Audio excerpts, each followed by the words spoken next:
At anong ginawa mo ngayon sa food? Paano tirada Ano mo? lang, dinamihan ko yung isda, dinamihan ko yung manok.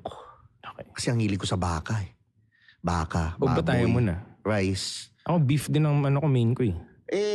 Iwas gout, iwas ano, alam mo yung mga ganon. I see. So, inaano ko na ngayon sa breast, sa isda, sa ano. Yun. Okay. Tapos less carbs, Right. tapos right. fasting. Right. Yun. Pero alam mo, sabi sa akin ng nutritionist ko, yung, bawal, gout, di ba? Usually, ang nagkakos nun, hindi mismo yung karne. Yung dumi ng karne. Kaya like nga. antibiotics and everything. Kaya meron akong machine na panglinis ng karne at ng gulay.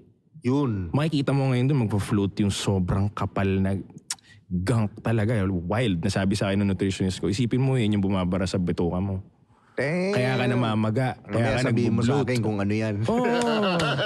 Ozonizer. Yun, ozonizer. Makina siya na naglilinis siya ng mga meat and Nice. everything na gulay na hindi mo nababalatan.